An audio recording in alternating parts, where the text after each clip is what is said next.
अवैध बालू खनन मामले में खनन विभाग और पटना पुलिस ने बड़ी कार्रवाई करते हुए 1 दर्जन से अधिक लोगों को गिरफ्तार किया है। पुलिस की ओर से ये कार्रवाई दीघा थाना क्षेत्र में गंगा नदी में चल रहे अवैध उत्खनन को लेकर किया गया है, जो हाल के महीनों में पुलिस की ओर से की गई सबसे बड़ी कार्रवाई है।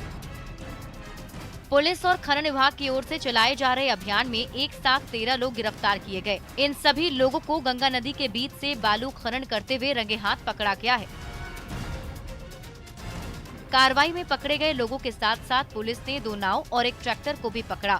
गिरफ्तार लोगों के खिलाफ पुलिस ने मामला दर्ज करते हुए आगे की कार्रवाई शुरू कर दी है। खनन विभाग और पुलिस की तरफ से चलाए गए अभियान से अवैध खनन में जुटे लोगों में हड़कंप मचा हुआ है। खनन विभाग का कहना है कि उसे गंगा नदी में बालू के अवैध खनन की सूचना मिली थी, जिसके आधार पर यह अभियान चलाया गया।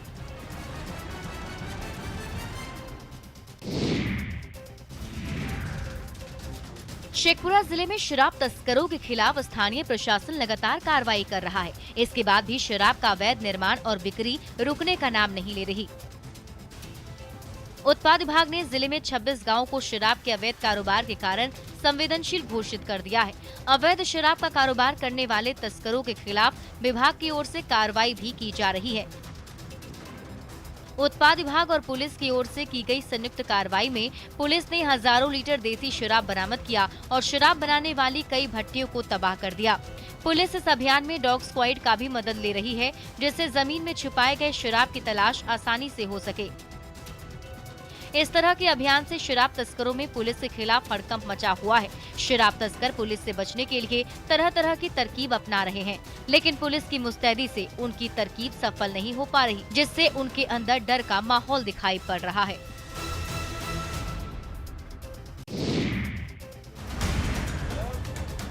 पुलिस की सख्ती के बाद भी लोग शराब की तस्करी से बाज नहीं आ रहे हैं। आप इस युवक को ही देख लीजिए, पुलिस ने इसे शराब की तस्करी में पकड़ा है। घटना मेहरबा थाना की बताई जा रही है। पुलिस ने युवक को शराब की तस्करी करते हुए यूपी बॉर्डर के धरनी छपार पोस्ट के पास जांच के दौरान गिरफ्तार किया है। गिरफ्तार युवक का नाम देवानंद कुमार है, जो सिवान शहर का निवासी है। शराब तस्करी के दौरान पुलिस से बचने के लिए युवक ने शराब के पैकेट को अपने शरीर में बांध लिया था। जांच के दौरान पुलिस ने युवक को संदेह के आधार पर रोक लिया। पुलिस ने जब युवक की तलाशी ली तो उसके शरीर से 20 पैकेट शराब बरामद हुई, जिसके बाद पुलिस युवक को पकड़कर मेहरबा थाना लाई और उससे पूछताछ करने लगी। पुलिस ने युवक के खिलाफ शराबबंदी कानून के तहत मामला दर्ज कर आगे की कार्रवाई में जुट गई है।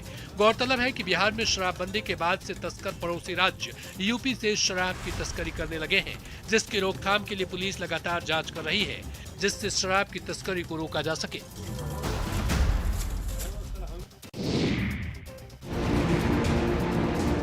भागलपुर के मुजाहिदपुर में पुलिस ने रांची से भागी महिला को उसके प्रेमी के साथ पकड़ लिया।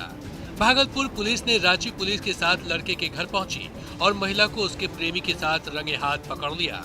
महिला रांची के धुरवा थाना क्षेत्र की रहने वाली बताई जा रही है। महिला के अनुसार 5 साल पहले परिजनों ने उसकी शादी जगन्नाथपुर के रहने वाले युवक के साथ कर दी। उसका पति शराब पीकर अक्सर उससे मारपीट करता था। इसी बीच महिला की सोशल मीडिया के माध्यम से युवक से दोस्ती हो गई। पीड़ित की प्रताड़ना से तंग आकर महिला ने युवक के साथ शादी करने का मन बना लिया। महिला प्रेमी के साथ भागकर भागलपुर आ गई।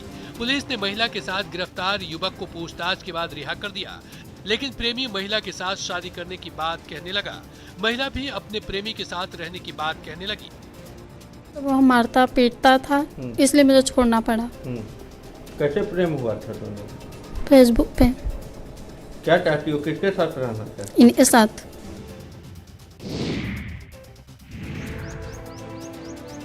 जमुई के झाझा में बुजुर्ग दंपति की मौत हो गई। लोगों के अनुसार पहले महिला की मौत हुई, जिसके कुछ देर शोक में उसके पति की भी मौत हो गई।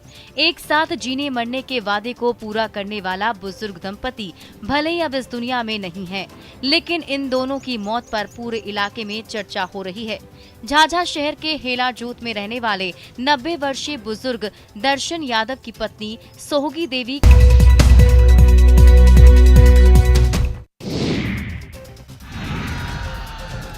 बिहार में रेलवे भर्ती बोर्ड की एनटीपीसी परीक्षा में धांधली का आरोप लगाकर अभ्यर्थियों का विरोध प्रदर्शन लगातार तीसरे दिन भी जारी है। कई जगहों पर छात्रों ने ट्रेनों में आग लगा दी। गया, जहानाबाद, भागलपुर समेत कई इलाकों में नाराज छात्रों ने जमकर हंगामा किया। गोपालगंज में पानी को लेकर हुए विवाद में भाई ने भाई को गोली मार दी। घायल युवक को इलाज के लिए सदर अस्पताल में भर्ती कराया गया। घटना मांझागढ़ थाना क्षेत्र के भैंसही गांव की बताई जा रही है। हमले में घायल युवक को डॉक्टरों ने बेहतर इलाज के लिए गोरखपुर रेफर कर दिया है। घायल युवक की पहचान विश्वनाथ प्रसाद के पुत्र नागेंद्र यादव के तौर पर हुई है। घायल के मुताबिक पानी भरने को लेकर उसका भाई से विवाद हो गया था, जिसमें भाई से उसकी मारपीट हुई। पीड़ित ने इसकी शिकायत पुलिस को कर दी, जिससे नाराज होकर युवक के बड़े भाई ने उसे गोली मार दी। गोली लगने के बाद पीड़ित के परिवार में अफरा तफरी मच गई। घायल युवक को उसके परिजनों ने आनन फानन में इलाज के लिए सदर अस्पताल में भर्ती कराया और घटना के विषय में पुलिस को जानकारी दी। पुलिस ने आरोपी के खिलाफ मामला दर्ज कर मामले की जांच शुरू कर दी है। थाना ने लापरवाही किया होता था, हमारा ऐसा नहीं होता। थाना में कंप्लेंट किए थे? जी, हमारे तहसील में है, आवेदन दिए थे। जो कितने बार आवेदन दिए? 4 बार।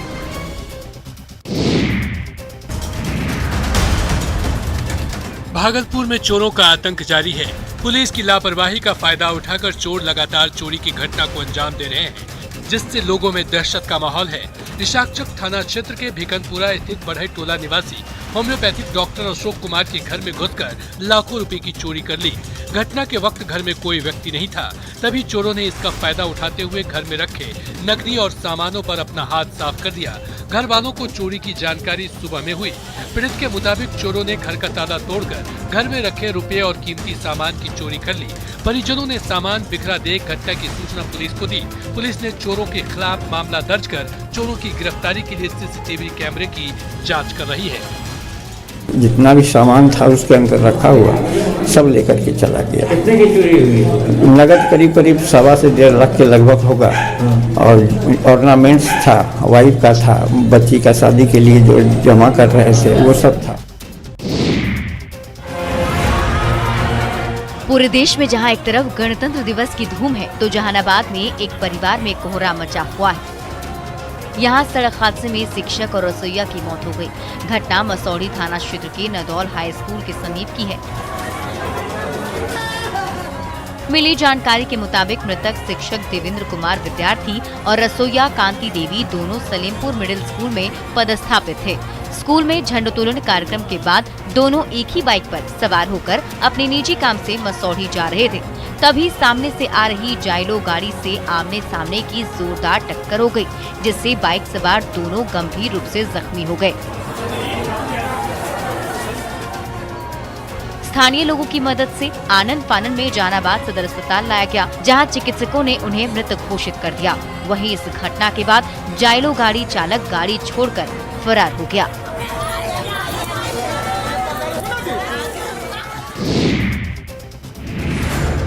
गोपालगंज में अज्ञात गाड़ी की चपेट में आने से बाइक सवार युवक की मौत हो गई और दूसरा युवक घायल हो गया। घायल युवक को इलाज के लिए सदर अस्पताल में भर्ती कराया गया। हादसा सिद्धवलिया थाना क्षेत्र के बरहीमा बाजार के पास हुआ।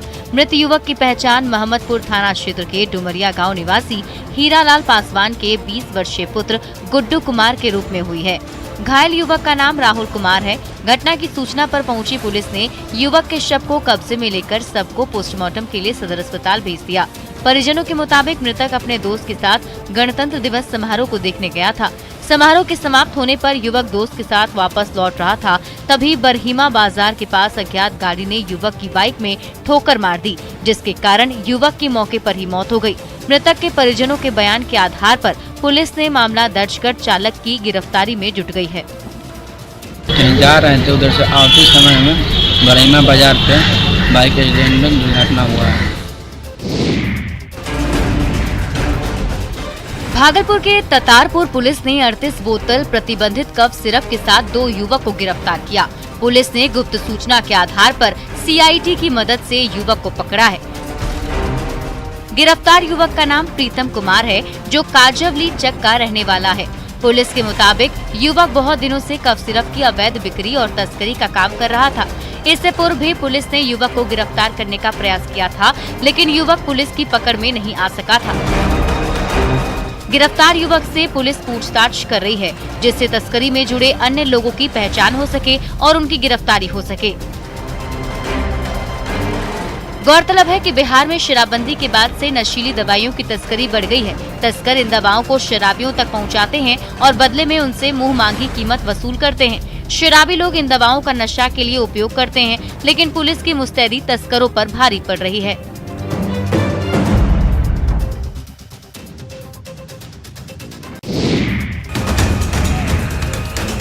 सिवान में अपराधियों का कहर थमता हुआ नजर नहीं आ रहा है। बेखौफ अपराधियों ने युवक को गोली मार दी, जिस चलते लोगों में दहशत का माहौल है। घटना महाराजगंज थाना के इंदौली गांव की बताई जा रही है। अपराधियों की गोली का शिकार बने युवक को गंभीर हालत में इलाज के लिए पटना रेफर किया गया। युवक अपनी बुआ की शादी में शरीक होने के लिए आया था, जहां युवक की किसी बात को लेकर बहसबाजी हो गई, जिसके बाद अपराधियों ने युवक को गोली मार दी और मौके से फरार हो गए। घायल की पहचान दरौंदा थाना के अबुई गांव निवासी हरेंद्र चौधरी के बेटे विवेक कुमार के तौर पर हुई है। घटना की सूचना पर स्थानीय पुलिस मामले की जांच कर रही है और अपराधियों की गिरफ्तारी के लिए छापेमारी की जा रही है। एक बार हमार नाती गई लखाए तो एकरा का धक्का मारे लगल हम जतनी मुन्ना सिंह से कहे गांव के मुखिया है हमरा खोज मरले मार सब हम दौड़ के भागी गए गोली चल हम सब। तो कटिहार में ट्रैफिक व्यवस्था को लेकर अक्सर कई शिकायतें सुनने को मिलती है। शिकायतें लोगों के व्यवहार को लेकर, शिकायतें ट्रैफिक जवानों के अवैध वसूली को लेकर, शिकायतें चालान को लेकर, लेकिन अब ये तमाम शिकायतें दूर होने वाली है। ट्रैफिक व्यवस्था को सुचारू रूप से चलाने के लिए ऐसी तमाम दिक्कतें बॉडी वार्म कैमरा से दूर होगी। ट्रैफिक जवानों के कंधे पर यह कैमरा लगा रहेगा, जिसमें ट्रैफिक के दौरान सारी बातें रिकॉर्ड होती रहेगी। जवान जब ड्यूटी पर होंगे तब उनकी वर्दी पर ये बॉडी वार्म कैमरा ट्रैफिक से जुड़ी हर हरकतों को रिकॉर्ड करता रहेगा।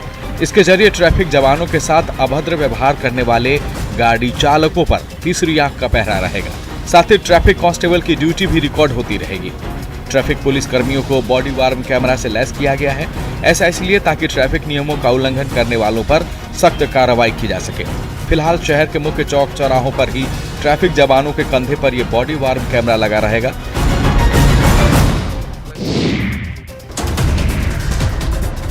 बिहार में शराबबंदी कानून को लेकर पुलिस की सख्ती से बचने के लिए शराब तस्कर नए नए तरीके अपना रहे हैं, लेकिन पुलिस की पैनी नजर से बच नहीं पा रहे हैं। आप इस युवक को ही देख लीजिए। पुलिस ने युवक को शराब तस्करी के आरोप में रंगे हाथ पकड़ा है। शराब के साथ गिरफ्तार युवक का नाम राजकुमार सिंह है, जो गोपालगंज के भौरा थाना क्षेत्र के सिसे का निवासी है। युवक यूपी से अपने शरीर में शराब को छुपा कर ला रहा था और पुलिस से बचने के लिए युवक पैदल ही बॉर्डर को पार कर रहा था।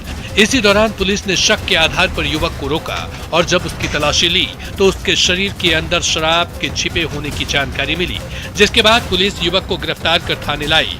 पुलिस ने युवक के खिलाफ भौरे थाना में शराबबंदी कानून के तहत मामला दर्ज किया है और कानूनी कार्रवाई की तैयारी में है। बिहार में शराबबंदी कानून लागू होने के बाद तस्कर पड़ोसी राज्य से शराब की तस्करी कर रहे हैं और पुलिस से बचने के लिए तरह तरह के तरीके अपना रहे हैं।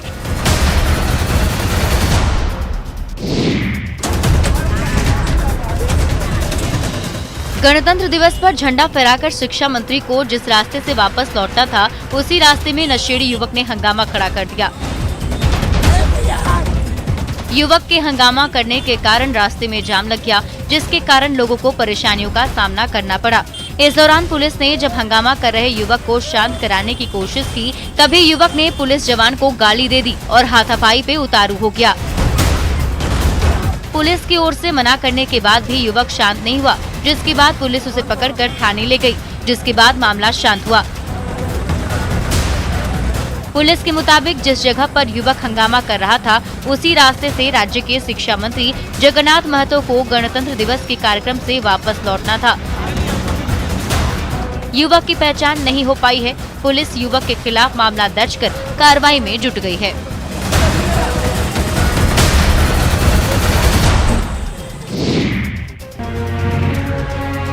झारखंड में सर्दी ने लोगों की परेशानी बढ़ा दी है।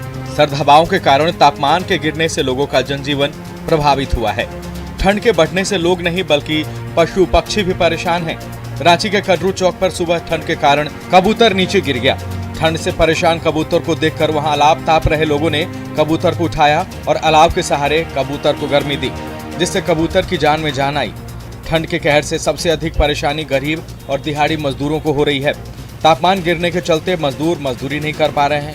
अलाव की समुचित व्यवस्था नहीं होने के कारण मजदूर ठंड से बचने के लिए सरकार और प्रशासन से अलाव की व्यवस्था कराने की अपील कर रहे हैं, जिससे वो अपने आप को शीतलहर से सुरक्षित रख सकें।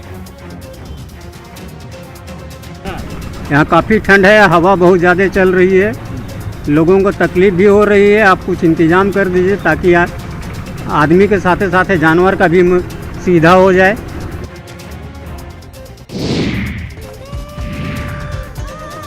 गणतंत्र दिवस पर दिल्ली के राजपथ पर अब दुनिया ने भारत के शौर्य और संस्कृति की झलक देखी। 73वें गणतंत्र दिवस पर राष्ट्रपति रामनाथ कोविंद ने राजपथ पर तिरंगा फहराया।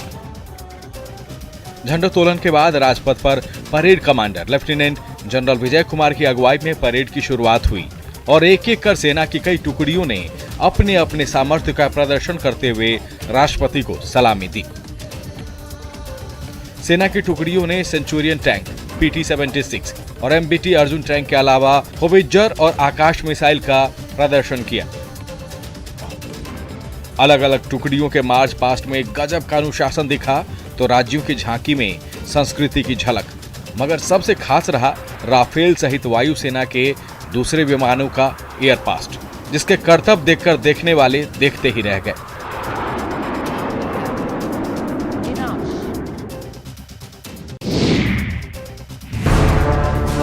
देश की राजधानी नई दिल्ली में गणतंत्र दिवस का त्यौहार पूरे हर्षोल्लास के साथ मनाया गया। इस दौरान राष्ट्रपति रामनाथ कोविंद ने राजपथ पर राष्ट्रीय ध्वज फहराया और सैन्य परेड की सलामी ली। परेड शुरू होने से पूर्व प्रधानमंत्री नरेंद्र मोदी ने नेशनल वार मेमोरियल पहुंचकर देश के लिए शहीद हुए जवानों को श्रद्धांजलि दी। नेशनल वार मेमोरियल का निर्माण इंडिया गेट के पास शहीद हुए जवानों की याद में किया गया है। हाल में ही इंडिया गेट पर जलने वाली अमर जवान ज्योति की लौ का नेशनल वार मेमोरियल की लौ में विलय कराया गया है। पीएम ने शहीद जवानों की शहादत को याद करते हुए मौन धारण किया। पीएम ने वार मेमोरियल की विजिटर रजिस्टर में अपना संदेश भी लिखा। इस दौरान रक्षा मंत्री राजनाथ सिंह और तीनों सेना प्रमुख भी मौजूद थे।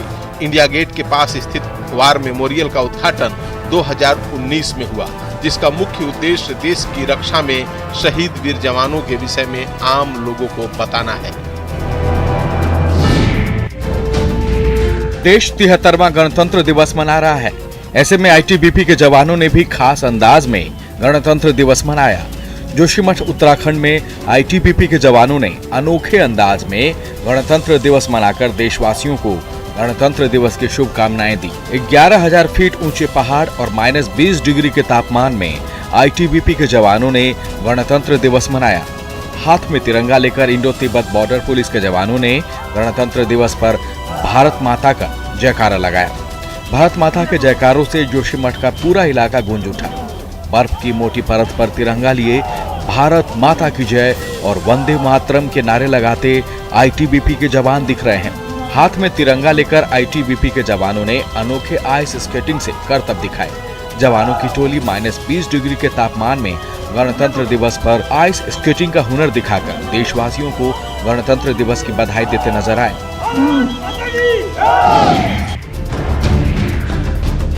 देश भर में गणतंत्र दिवस का जश्न है। झंडोत्तोलन के साथ ही जवानों की शहादत के किस्से सुनाए जा रहे हैं, उनके बलिदान की गाथाएं बताई जा रही है। देश की सुरक्षा में शहीद हुए जवानों को श्रद्धांजलि दी जा रही है। इस कड़ी में गणतंत्र दिवस पर उत्तरी कश्मीर में जवानों की गश्ती की तस्वीरें सामने आई है। एलओसी पर हाई अलर्ट जारी है और देखिए कैसे इन भारी बर्फबारी के बीच देश की सुरक्षा के लिए हमारे जवान गश्ती कर रहे हैं। एक तो भारी बर्फबारी, ऊपर से एलओसी पर हाई अलर्ट। इस हाल में भी भारतीय सेना के जवान पूरी मुस्तैदी के साथ गश्ती कर रहे हैं। एलओसी पर हमारे जवान मुस्तैद हैं, तभी तो ये देश सुरक्षित है। बर्फबारी के बीच गश्ती की ये तस्वीर है, सबूत है देश की सुरक्षा का। भारतीय जवान गश्ती के बीच देशवासियों को 73वें गणतंत्र दिवस की बधाई दे रहे हैं। भारतीय जवानों ने फिर देशवासियों को आश्वस्त किया है कि जब तक भारतीय सेना है, भारत सुरक्षित है।